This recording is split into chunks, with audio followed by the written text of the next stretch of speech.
Doctor Sasi തരൂരിന് പിന്നാലെ കേന്ദ്ര സർക്കാരിന്റെ വിദേശ പര്യടന ക്ഷണത്തെ ന്യായീകരിച്ച് കോൺഗ്രസ് നേതാവ് മനീഷ് തിവാരിയും രംഗത്ത് വന്നു. ശശി തരൂരിന്റെ നിലപാടിൽ കോൺഗ്രസിനുള്ളിൽ ഭിന്നാഭിപ്രായം തുടരുന്നതിനിടെയാണ് കോൺഗ്രസ് രാജ്യത്തിന്റെ ഭാഗമല്ലേ എന്ന മനീഷ് തിവാരിയുടെ പുതിയ ചോദ്യം. അതേസമയം നയതന്ത്ര ദൗത്യം ഏറ്റെടുത്ത സംഘങ്ങളുടെ പ്രത്യേക യോഗം നാളെ ചേരും.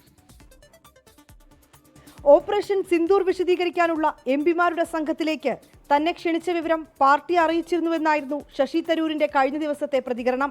എന്നാൽ പാർലമെന്ററി കാര്യമന്ത്രി കിരൺ റിജിജു വിളിച്ചപ്പോൾ ഹൈക്കമാൻഡിനോട് അനുവാദം വാങ്ങാതെയാണ് തരൂർ സമ്മതം നൽകിയതെന്നാണ് കോൺഗ്രസ് വൃത്തങ്ങൾ വ്യക്തമാക്കുന്നത്. സംഘത്തിന്റെ യോഗം വെള്ളിയാഴ്ച ചേരുമെന്നും ശനിയാഴ്ച യാത്ര തിരിക്കുമെന്നും ശശി തരൂർ.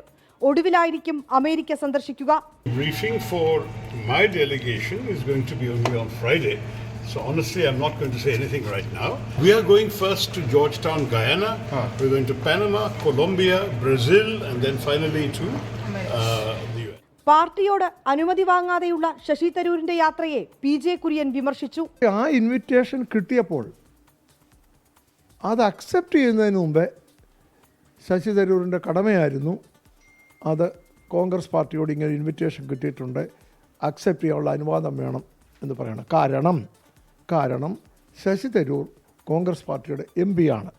അനുവാദം ചോദിച്ചിരുന്നത് തീർച്ചയായും അനുവാദം കൊടുത്തതിന് തരൂരിന് വീഴ്ച സംഭവിച്ചു.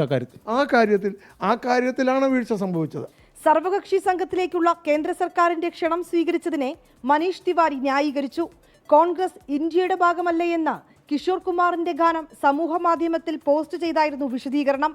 എംപിമാരുടെ സംഘത്തിൽ ആര് പോകണമെന്ന കാര്യം തീരുമാനിക്കേണ്ടത് പാർട്ടിയാണെന്ന് തൃണമൂൽ കോൺഗ്രസ് നേതാവ് അഭിഷേക് ബാനർജി പറഞ്ഞു. സംഘത്തിൽ കേന്ദ്ര സർക്കാർ ഉൾപ്പെടുത്തിയ യൂസഫ് പഠാനെ വിടുന്ന കാര്യം തീരുമാനിച്ചിട്ടില്ലെന്നും തൃണമൂൽ കോൺഗ്രസ് വ്യക്തമാക്കി. 24 ഡൽഹി.